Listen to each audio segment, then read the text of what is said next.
This is the Christian Circle podcast, and you're listening to Pamela Fernandez, where we have conversations about Christian living. Here's the show.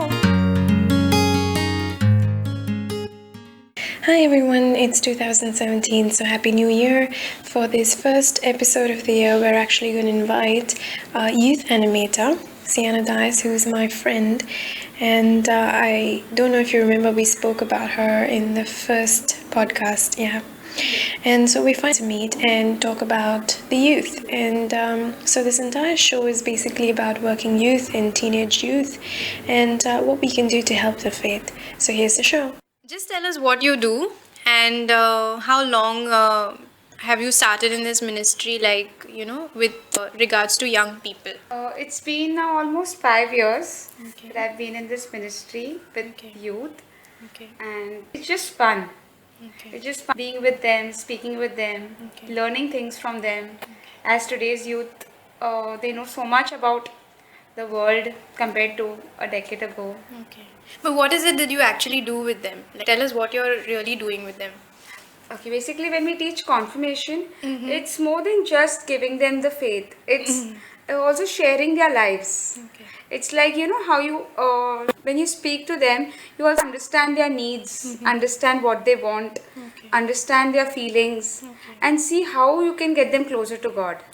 See how you can fit God in their lives at a time when they really need. So you've been teaching confirmation for the last 5 years now, Yeah. right? So since you've been working with these young people now for such a long time, would you say there is a problem with the way young people today approach Christianity? To a certain extent, yeah. In fact, not just the young people, the overall generation. Nowadays, I feel people are more self-centered. Okay. So, and Christianity as a religion is always looking out for you to grow up together. But today, the young people, they mostly think only about themselves. Okay. So that's one of the reasons why the family bonding is not as it was earlier. Okay. Because people are mostly concerned about their needs, their wants, their desires, their dreams. So it's all about what I want. Okay. So I think that is one thing that makes them aloof from the other people. And at the end, they are not even happy, Okay. because the more you focus on yourself, it doesn't give you any kind of ultimate joy. So would you say that the youth are unhappy in that sense? Not How does it manifest like that you understand that they are not happy? How do you see it? not unhappy in a sense, but they have everything, but yet they are always lacking for something, Okay. and that's God, because Yeah. and everything is so easily accessible today. Okay. Like So they're earlier- not satisfied in some Yeah, way. that satisfaction, content is Okay. not there. Okay. So would you say that is the main problem, like the otherness versus self-centeredness, or there is another main problem towards this whole thing in the generation? Overall, the way people are thinking is also changing. Okay. So another problem I see is that the youth don't have much good role models, Okay. Yeah. because even in what they see is from what they learn, right, Okay, from their okay. childhood. And the youth are not like that they used to be, like say a decade or 2 decades ago. At that time, people, whatever their parents tell them or something, they used to blindly follow. Believe or them, obedience level was much higher. But today they use their mind, they Yeah. think, Yeah. they find reason, they find logic in everything. Yeah. So somewhere or the other, they see that are not matching. Okay. Like what people are saying and their lifestyles are not matching. So they don't see any good role models whom they can follow. And they don't believe in being someone else and showing something, which is a good thing. Yeah. So that is another thing, that they don't have right role models. But what can we do to provide the right role models? Because see, today there is so much information. You can follow anybody you like. You can. There's so many people to look up their information, and also how do we get these people to look at the right role models or to find the right role models for their children? Maybe we can just be one ourselves, Yeah. so that they can look at us. Yeah, that sounds good. Because it's really difficult to change them or their parents, their Parents. family. Some of them have found someone in a friend, a teacher. Okay. Okay. So even if you find one right role model, your life can at that person. Okay.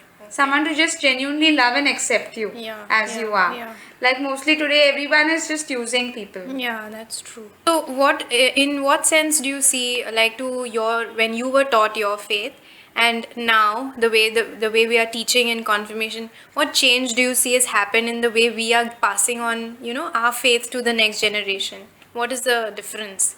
In those days, I think it was more of theory.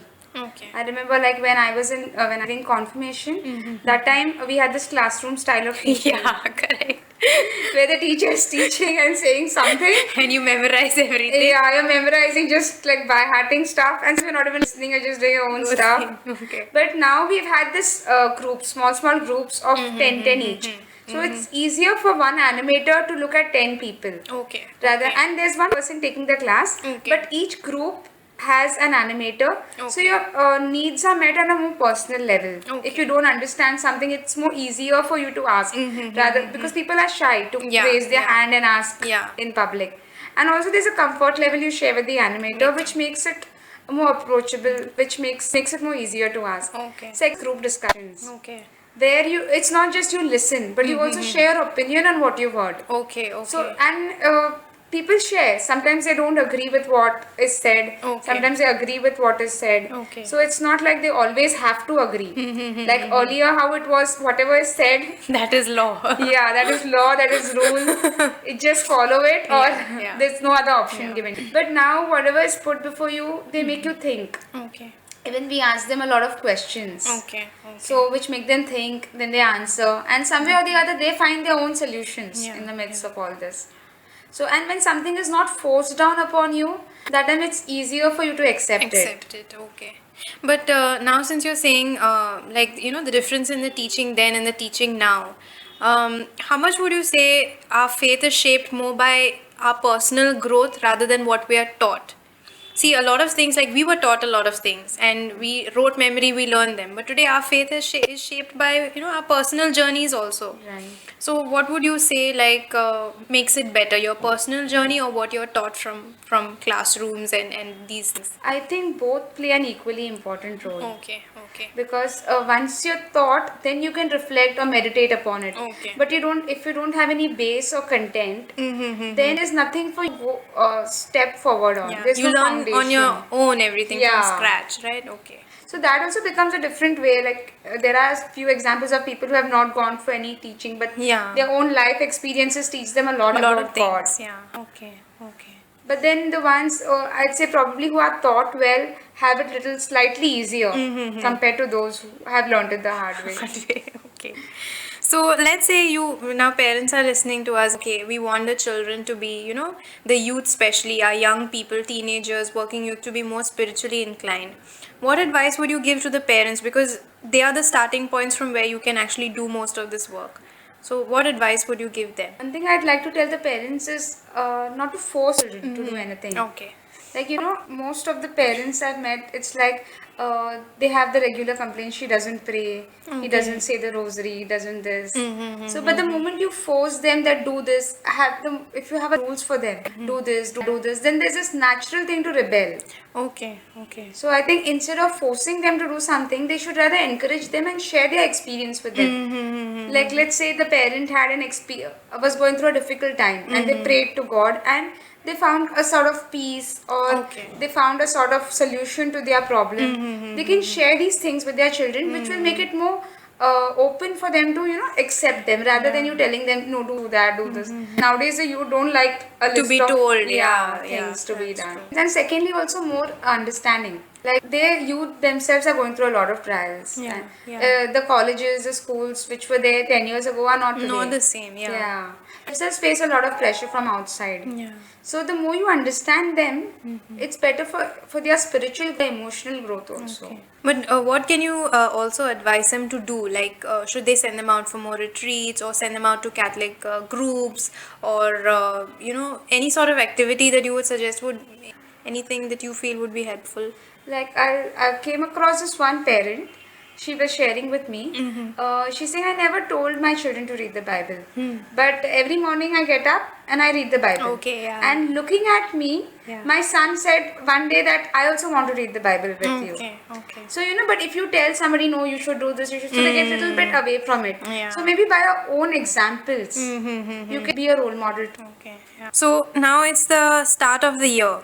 Okay, so can you share 3 things that people can do, young people, whether they are college youth, whether they are working youth, so that they know more about Christ? So, if they want to do something spiritually, 3 things can they do to get on that road to faith? One of the things I think is experiencing God is, it's not about us. It's not that I want to choose to experience God today and I can. Yeah. It just happens. Yeah, It true. can happen anyway, in a Yeah. retreat, prayer meeting, or even at home, Home, through a yeah. difficult situation. Yeah. But once you experience God, it's about growing. Yeah.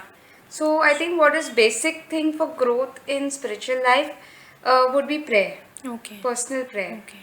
But having this kind of a personal relationship with God, Yeah. where you can talk to Him as a friend, Yeah. where you can connect with in a very personal manner.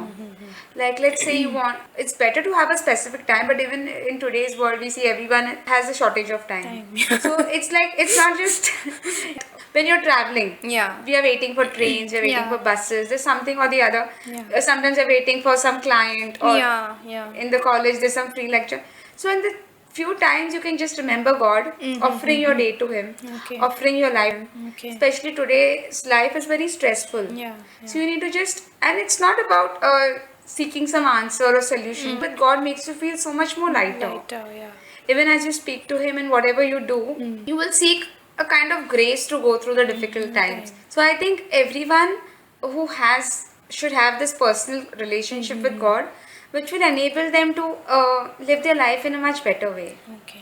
So one is personal prayer. One is personal. Secondly is reading the Bible. Very often we feel confused of certain yeah, things, yeah. Especially the making, Yeah.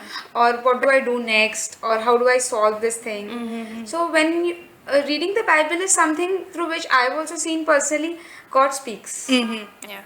And if there are different passages on the Bible, but it's better to go through it by chapter, book by book. Okay.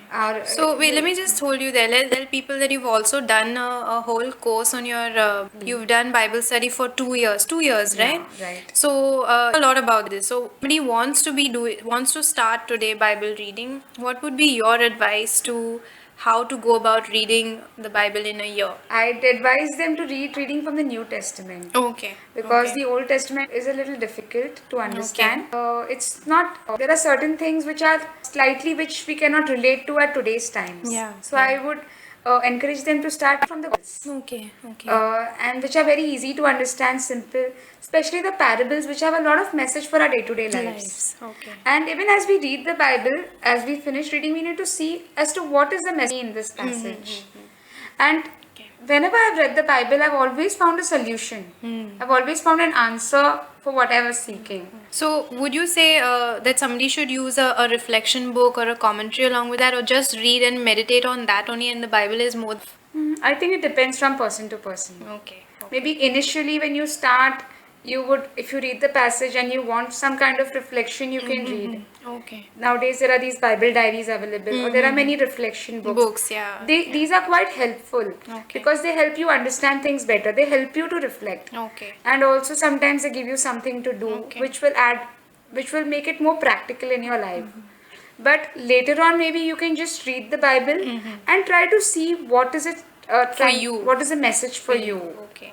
So, how time would you say everybody should spend with Bible reading and personal prayer every day if they're dedicating time to it? As you asked this, I remembered one of my friend in college. He was having a discussion about faith, and said I read the Bible every day. So I was like, oh my, how much do you read? One page, one chapter? He's like, no, just one paragraph. I was like, that's too short. But I've seen, he's like, that one paragraph is enough for me. Okay. So this again I would say should be person to person. Okay. Somebody can read, it's not about how much you read, but it is the quality. Sometimes it's just one line, you can reflect on it for an hour. Yeah. Because when someone speaks to you, you're just like, lost into their thoughts. So here again I would say it is completely, just take a passage, take a paragraph once you read it and see what is God. Sometimes you feel there's something more God is trying to tell you through it. So read it again, read it again, read it 2 times, 3 times. If you feel okay, maybe there's nothing, just go with your senses. If you feel okay, you got the message from it, see about how you can reflect, see about how you can act upon it in your life. Like, sometimes you have this some grudge against one, and you happen to come across a passage which is about forgiveness, and you wonder like, why did I read this passage? turn to Yeah, just turn the page. This is the wrong page I've opened. But something within you was telling you, no, this is the passage you were supposed to read. And then it's a little difficult that you want to move on, but something within you is just holding you back. And you read it again, and then you know, okay, that you have to change something about your life. Okay. So that's personal prayer and Bible reading. What is the third thing? Third thing, I would say some kind of service. Okay. Okay. Now, service could be any kind. It's not. See, you know, when you receive God's love through the Bible, through personal prayer, it's something like a cup, like your cup, and God is pouring His love into you like water, and it has to overflow. Yeah. Because once full, it has to overflow. Yeah. And until you serve and give, that joy is not complete of yours. So, third thing I would say is, some kind of service. It could be in the church, it could be at your workplace, it could be in your college for students. It could be even somebody is weak in some subject and they can't afford tuitions. You're helping them with it. And in that service, there is an immense joy and satisfaction which you cannot receive by external. And Christianity is all about serving, Service, right? yeah. We are called to be serving. Even serving could be something like listening to someone who needs Or listening ear. a listening ear, a person. Okay. So 3 things: Bible study, personal prayer, and service for young people. Okay. So you're a working youth right now. So what is the most important thing that you would say strengthens your ministry? I mean, sometimes, like as you're saying, service also drains you. All these things drain you. So how do you replenish on, your own spiritual life? What do you think is the most important thing to support your own ministry that you do? Here again, I would say it's personal prayer. Because, like as you said, it drains you. It's like your car which is just going on and on. Yeah. And you always need that refill of the fuel. Otherwise, Yeah. you're going to stop. Yeah. You're just going to be, left. And before you turn empty, you get that signal, okay, Yeah. little left. You always need to refill yourself. And it's not just personal prayer, could not just be one time in a day. It could even mean 4 times in a day. It's as much as you need. The more you give, the more you need. Okay. So it's like just sometimes, like especially in service, in ministry, there are these difficulties you will face.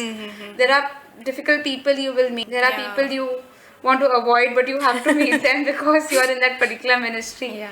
And as you pray, you will experience God's grace helping you go through all these difficult times. So I would say that prayer is one thing that is like a backbone in my life. For my ministry, for my personal life, for everything. It sort of like makes my life complete. Any advice or any parting words to tell young people or even parents or to... I would say that we all need a friend, don't we? Yeah. I think there's no person who can actually be happy without a friend. Say, make God your friend. Okay. Make God your friend because He is someone you can always depend on. True, yeah. When we choose friends, we have this qualities, that we should be Criteria. helpful. Yeah, criteria, right? We have criteria for everything. So it's like helpful, understanding, always be there, support. Yeah. So out of 100, all your 100 criterias of a friend will be met with God. Yeah. And there's the verse also, right, where God says He's gonna, if you yourself to, everything gets much lighter and easier, right? This one of my favorite verses is Matthew 6:33. It says, "Seek first the kingdom of God. Seek first the kingdom of God and His righteousness, and everything else will be added unto Him."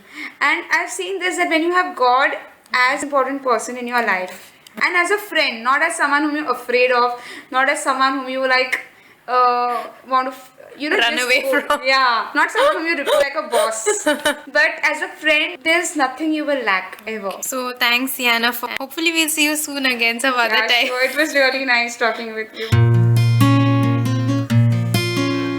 If you'd like to get in touch with me, you could tweet me at Pamela Q Ferns.